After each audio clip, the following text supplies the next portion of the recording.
اهدنا الصراط المستقیم۔ السلام علیکم ورحمۃ اللہ وبرکاتہ۔ وعلیکم السلام ورحمۃ اللہ وبرکاتہ۔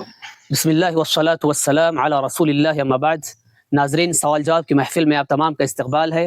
آج کے محفل کا سوال ہے کہ شیخ، حجاج اکرام حج پر جب جاتے ہیں تو اپنے شہر گاؤں سے بہت ساری چیزیں لے جاتے ہیں کھانے پینے کی۔ اب وہاں جانے کے بعد ایسی کون سی چیزیں ایک حاجی خرید کر کھا سکتا ہے، پی سکتا ہے، اس بارے میں بتائیں شیخ۔ بسم اللہ الرحمن الرحیم، الحمد للہ رب العالمین والصلاة والسلام علی رسولہ الکریم، اما بعد۔ محترم ناظرین اور معزز حجاج کرام، یقیناً جو لوگ یہاں سے حج کے لیے جاتے ہیں وہ دو طرح کے لوگ ہیں۔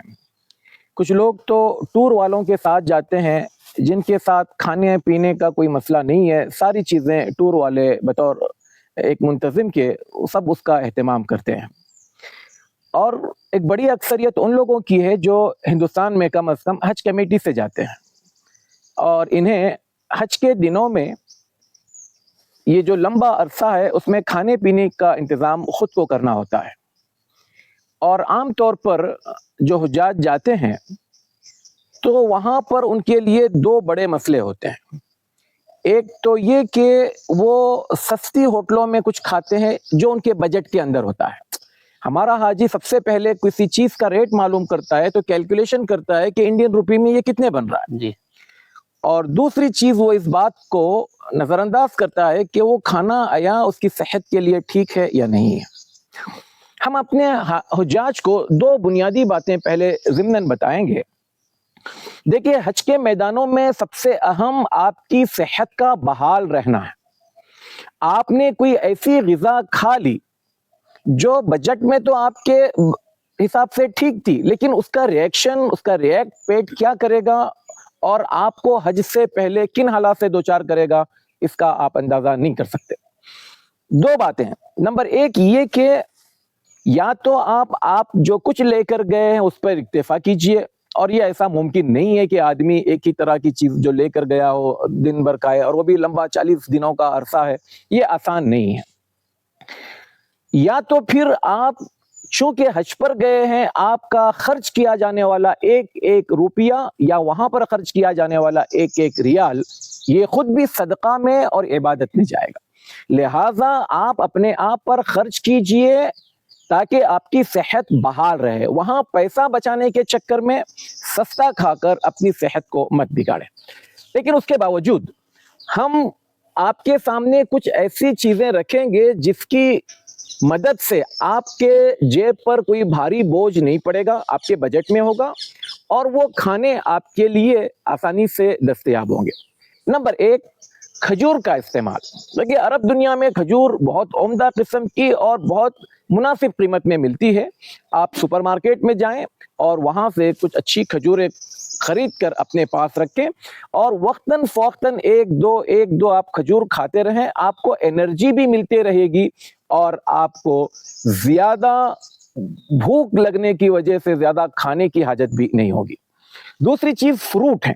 فروٹ بھی وہاں پر ایک سے ایک اچھی سے اچھی کوالٹی کے فروٹ آتے ہیں۔ آپ بدل کر کبھی کچھ فروٹ کا استعمال کیجیے۔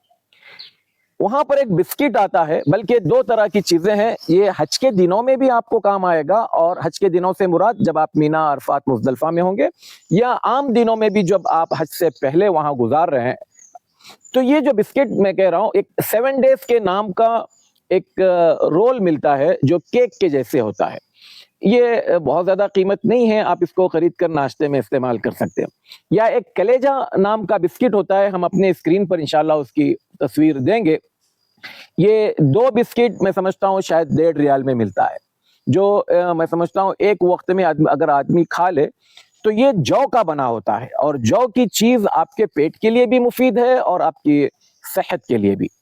اچھا، یہ حاجیوں کو بار بار ایک ہی طرح کے کھانے کھا کر بوریت محسوس ہوتی ہے، تو آپ کو اگر ہوٹل کی کوئی چیز کھانا ہے تو سب سے پہلی چیز البیک ہے آپ کے پاس۔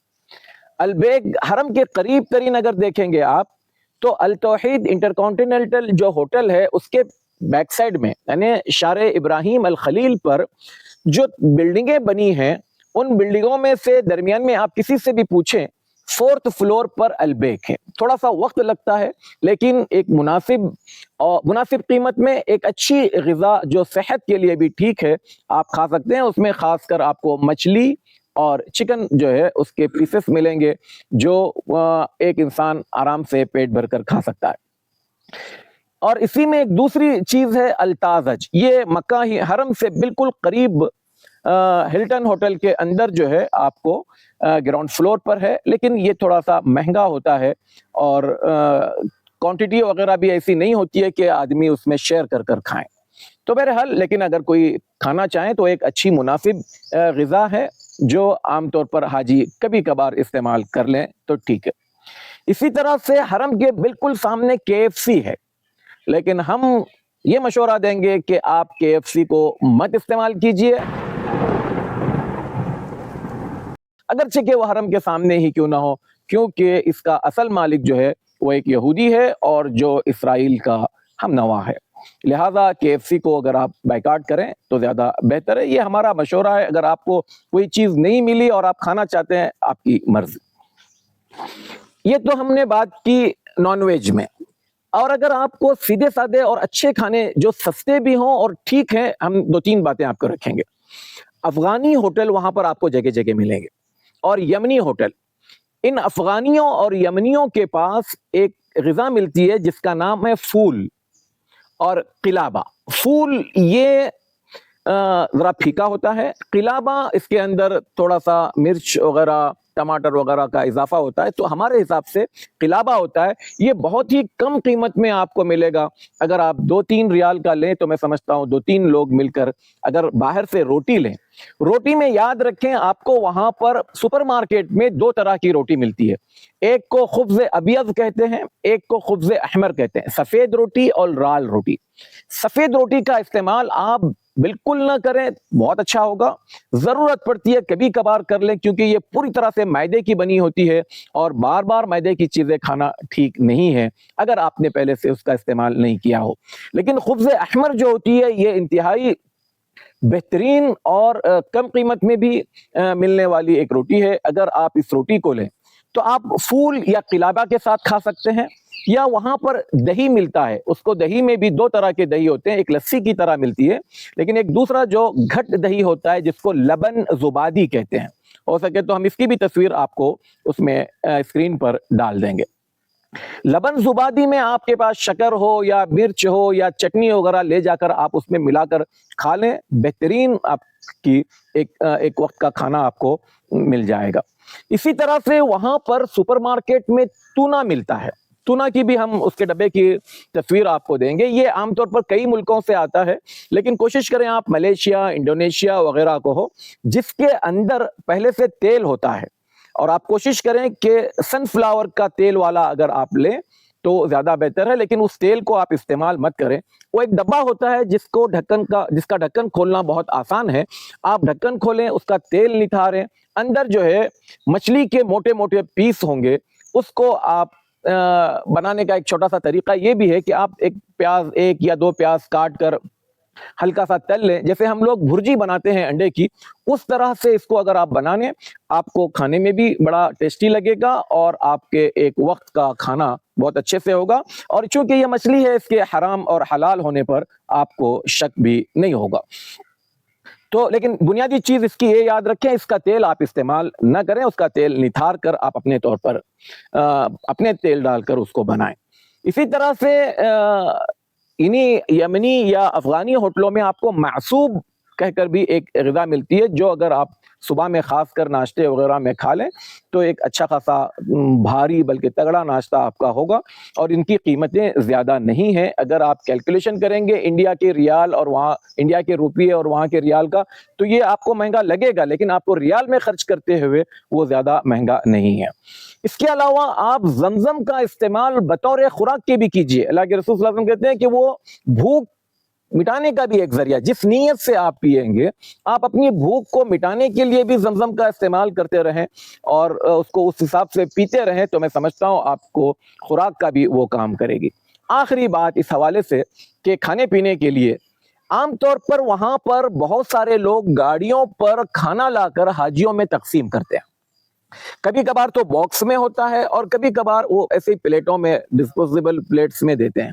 ہمارا حاجی یہ کہہ کر وہ کھانا لینے سے انکار کرتا ہے کہ بھئی یہ صدقہ و خیرات ہے. یہ بات یاد رکھیں، وہاں کے لوگوں کو اور وہاں کے علماء کو یہ بات ہم سے زیادہ اچھی طرح سے پتا ہے کہ حج پر آنے والا انسان کوئی زکوٰۃ کا یا صدقہ و خیرات کا مستحق نہیں ہے. یہ سب حج میں آئے ہیں تو اس کا مطلب استطاعت رکھنے والے لوگ ہیں. لہٰذا وہ لوگ جو آپ کو کھانے کے لیے کچھ دے رہے ہیں یا پینے کے لیے کچھ دے رہے ہیں تو آپ اس کو لیجئے. وہ حاجیوں کے لیے یہ چیز بناتے ہیں اور وہ یہ سمجھتے ہیں کہ یہ اللہ کے مہمان ہیں، اور اللہ کے مہمان ہونے کے ناطے ہم مکہ والے یا عرب کے لوگ یا سعودی عربی کے لوگ وہ سمجھتے ہیں کہ اللہ نے ہمیں اپنا نمائندہ بنایا ہے ان مہمانوں کی میزبانی کرنے کے لیے. لہٰذا وہ کھانے کو لینے میں کوئی حرج نہیں ہے، آپ اس کو صدقہ و خیرات سمجھ کر چھوڑ مت دیجیے. لیکن ایسا نہیں ہونا چاہیے کہ آپ کے کھانے بنانے میں جو وقت لگ رہا ہے یہ کھانا کھا کر آپ ٹائم ویسٹ کریں، آپ عبادت میں لگائیں. آپ کا وقت اگر بچ رہا ہے اور کافی دشواریاں ہوتی ہیں وہاں پر، ایک ہی چولہے پر نہ جانے کئی لوگوں کو کھانا بنانا ہوتا ہے، کافی وقت لگتا ہے، تو لہٰذا اس طرح کا کھانا بھی اگر کہیں ملے تو وہ بھی استعمال کرتے رہیں. اس کے علاوہ جوس جو ہے وہ بہت اچھا ملتا ہے. جوس اور دہی کی جو بات میں نے کیا، وہاں پر المراعی نام کی ایک کمپنی ہے، اس کا جو پروڈکٹ ہوتا ہے بہت عمدہ ہوتا ہے، اس کی کوالٹی بڑی اچھی ہوتی ہے. لہٰذا آپ اس کا استعمال کریں. کچھ تصویریں ہم آپ کو ضرور اسکرین پر لگوائیں گے، آپ اس کی مدد سے بھی اپنے آپ کو آسانی کے ساتھ وہ چیز کو خرید سکیں گے. بہرحال کہنے کا مقصد یہ کہ آپ کا لے گیا ہوا کھانا جو بھی ہوگا اس کے ساتھ ساتھ آپ ان چیزوں کا بھی اگر استعمال کریں گے تو آپ کو ایک ہی کھانے میں بوریت محسوس نہیں ہوگی اور آپ کا وقت اچھے سے نکلے گا. اور یہ کھانے آپ کو کوئی نقصان بھی نہیں دیں گے، آپ کی صحت کو خراب نہیں کریں گے. اس کے علاوہ اگر آپ فٹ پاتھ سے کچھ خریدنے جاؤ گے یا ہوٹلوں میں جا کر آپ ایسے سالن خریدو گے جو چکن وغیرہ کے ایسے ہوتے ہیں، عام طور پر میں ان کے بارے میں کچھ کہنا نہیں چاہتا، عقل مند کو اشارہ کافی ہے کہ وہ کھانے کس انداز کے بنائے جاتے ہیں، اس میں آپ کی صحت کا انہیں کتنا خیال ہوتا ہے یا آپ کی صحت کو لے کر وہ فکر مند ہے نہیں ہے، یہ ہم باتیں نہیں کریں گے. آپ سمجھ جائیں اس کو، یہ کھانے آپ کے لیے. اچھا، اگر کسی کے پاس بجٹ اچھا ہے، زیادہ ہے، تو آپ جا کر پھر وہاں پر اور بھی دوسرے ہوٹلیں ایک سے ایک کھانے ملتے ہیں. لیکن ہم نے ان لوگوں کے بارے میں بات کی ہے جن کا بجٹ کم ہے اور جو اس طرح کا زیادہ خرچ کرنے کے اپنے آپ کو متحمل نہیں پاتے ہیں. باقی جس کے پاس پیسہ ہے ان کے پاس تو ایک بڑی دنیا وہاں آباد ہے کھانے پینے کے حوالے سے، آپ کھائیں. لیکن اس بات کا خیال رکھیں کہ حج سے پہلے ایسی کوئی چیز نہ کھائیں جس سے آپ کا پیٹ ریئیکٹ کرے اور آپ حج سے پہلے کسی، اللہ محفوظ رکھے، کسی بیماری کا شکار ہو جائیں، کمزوری ہو جائے. اللہ تمام حاجیوں کو اپنے حفظ و امان میں رکھے. السلام علیکم ورحمۃ اللہ وبرکاتہ. وعلیکم السلام ورحمۃ اللہ وبرکاتہ. کہ صراط مستقیم کا جو چینل ہے ماشاءاللہ معتبر ہے. میں نے بھی اس کی کئی کلپ سنی، بہت دلائل دیتے ہیں، بہت تفصیل کے ساتھ مسئلے کی وضاحت کرتے ہیں، اس لیے مجھے یہ چینل پسند آیا. میں آپ سے بھی ریکمینڈ کروں گا، سفارش کروں گا کہ آپ بھی اس چینل سے فائدہ اٹھائیے. اللہ تعالیٰ آپ کو جزائے خیر دے.